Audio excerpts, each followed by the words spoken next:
I'ma chop it up. I'ma chop it up. I'ma chop it up. I'ma chop it up. I'ma chop it up. Oh no no. Ask you what your input is, because I'm curious to know. Man. I mean, obviously, I understand your input on the believers really being set apart. You know what I mean? So there's a difference, and I want to hear your opinion or your input between somebody that's struggling with, let's say, alcoholism. Yeah. Somebody that's struggling that knows like they just drink and they don't even necessarily have to recognize it. Yeah. They just Yeah. versus somebody that enjoys a drink for dinner or something like that. Yeah. What's your input on that? You know what I mean? For somebody being completely set apart. I think that's a really good question. And I think that that question that you just asked and my answers is covering all the bases, bro.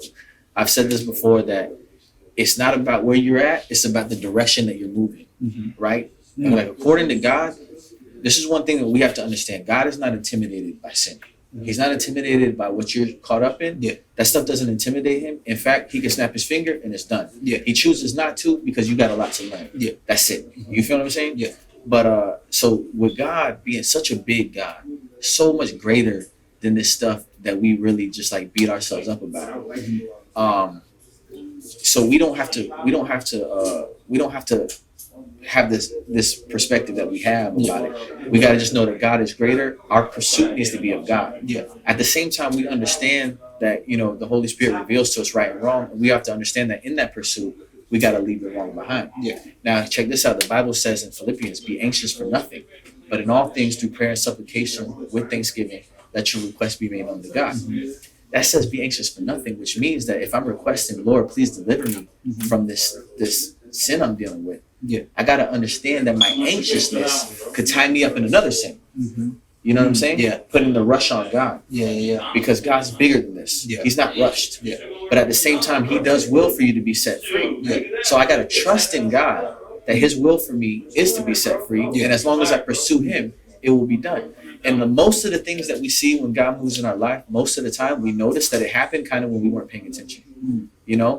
When it wasn't the focal point. Yeah. When we noticed that like I struggled with something, I was focused on it, I couldn't get rid of it. Yeah. And then a year later, I'm not struggling with that thing and I don't even remember. Yeah. I don't even remember when, Yeah. So I said all that to kind of set the groundwork for my answer, which is that so somebody who's struggling, bro, if they're sincerely struggling, bro, I have no care whatsoever about what they're dealing with. I'm gonna pray for them. They're going through the motions. That's all it is going through the motions. And we all have, as believers, we all have gone through the motions or are going through the motions now. And maybe somebody's motions, I've been through those, but I'm going through my own new motions now. You feel me? Yeah. So all that being said, bro, if your pursuit of God is there, then none of that stuff really matters or needs to be discussed specifically. Yeah. Smoking, drink, whatever it is. We don't have to get into detail. Yeah. Now then there's another one. There's another one that drinks or does whatever. And it's not a struggle, it's just something that they do with no conviction. And I feel like then that's up to God, the Holy Spirit, to convict. Now the thing is that a lot of times we can say, oh, I don't feel convicted about this thing. But if you dig deeper, your prayer life isn't there. You're not worshiping. No wonder you don't feel convicted. You're not spending time with God. If you can spend time with God and still have that thing, then there's no saying that that's between you and God. Well, that's what I'm saying. It is. If you're spending time with God and you're doing something that other people say is wrong, but you spend time with God all the time and he has not revealed that to you, that's none of my business at this point. Yeah. You feel me? But I feel like, here's a good one, secular music, bro. I was listening to some albums and then I felt the Lord compel me not to give it up, to fast. And in fasting, that was one of the things included. Don't listen to any worldly music, obviously, because you want to be in your zone. Yeah. And then it kind of made sense. Like, if I want to be in my zone, regardless of my fasting or not, and this is something that hinders it, I need to let it go. Yeah. So after the fast, I never went back. Yeah. I've listened to some stuff like here and there, but not like before. I don't listen. It pops up from time to time. Yeah, it pops up from time to time, but like I don't indulge anymore. Yeah. Because I noticed that when I was listening to this, I wasn't where I wanted to be. And the more that I put that away and the more I spent time in worship and in reading, bro, it's like this. This is the best way to explain it, to keep it short. You eat McDonald's your whole life, right? Yeah. Then you go a week of eating healthy and you detox. Yeah. Once you detox, your life has changed. You don't want McDonald's no more. Yeah. But a nigga that's eating McDonald's every day has no idea what that is. You know, it's crazy. Back in like, I think it was like 2009, right? Yeah. I did this 2-week detox program, right? I threw up 3 numbers. 2 week, right? 2 week detox. Yeah, 2 weeks. All right, 2 weeks, right? Yeah. So I'm just eating clean, healthy. I'm like detoxing my body. At the end of the 2 weeks, on the 15th day, right? My boy bought pizza, right? And so I had like 2-3 slices, right? Next day, all day, puking, throwing up. Yeah. Like I was throwing up so much that I had blood vessels popped in my skin because of like, and I had nothing in my stomach, but my body just rejected all of it. Yeah. You know what I mean? It had to get out of me. That's crazy. It's crazy. Yeah, man. It's But the same thing. that's you the know what best illustration. Yeah. Once you detox, you see it's wrong for you. I mean? Yeah. You could live with it all this time, but it wasn't helping you at all. It was just holding you back. Yeah.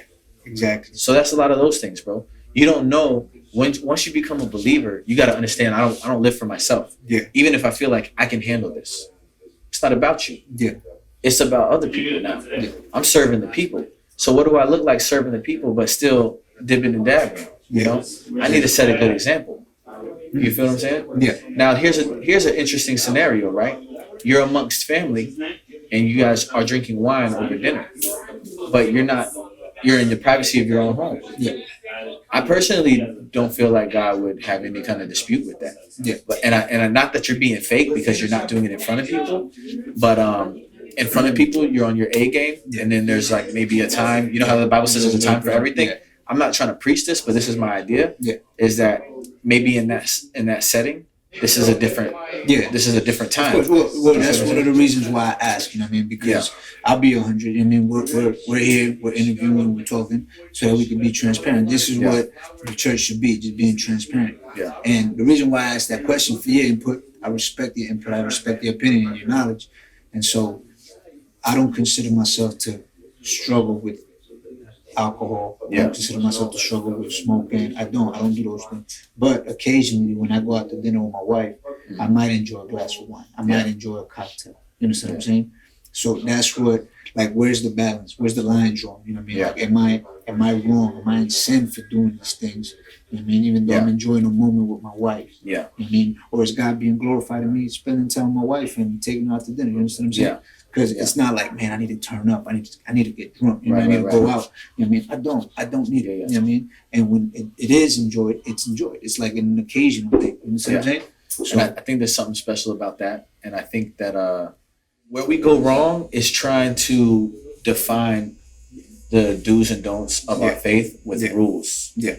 I feel like rules are the number one way to go wrong, which, side note, that's one of my frustrations with the church, is that we teach people how to be something with a set of rules, but they don't actually become that inside. Jesus came and shook everything up. Jesus purposely broke rules to show people that it's not about the rules. Can I Interject? Yeah, just a little bit. You know, there's this thing, 3 B's, right? Jesus came and he said, believe because you belong, and then you'll behave.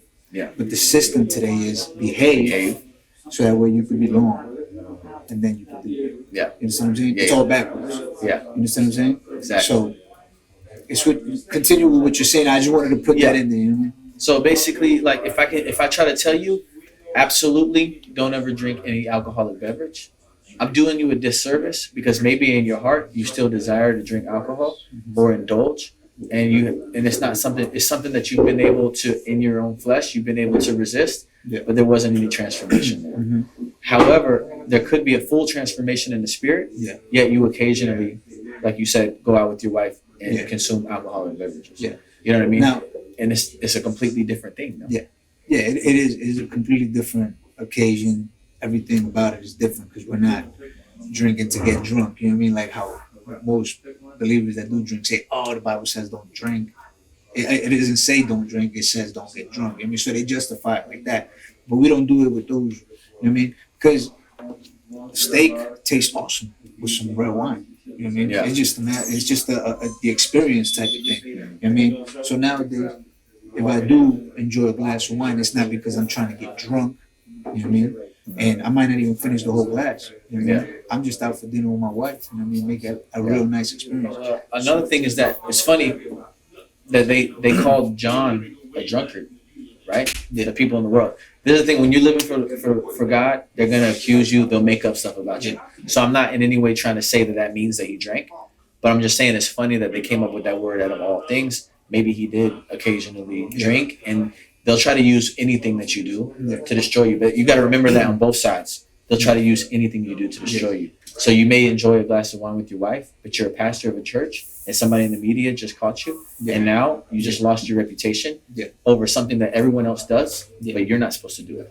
So you got to think about that. It's important because it matters. Of course. And I think about it too. Like my wife and I, we've had the discussion. You know, we've talked about it when, say for example, when we have kids. You know, we're like, well, we're gonna teach them the right thing. That's what we plan to do. And teach them that alcohol is bad because of the consequences that it leads to. But then how do we look drinking? You understand what I'm saying? So it's a topic that we decide, you know what, let's just continue trying to do the right thing, and we'll see when we get there. You know what I mean? Like right now we can't, but just like you said, you know what I mean?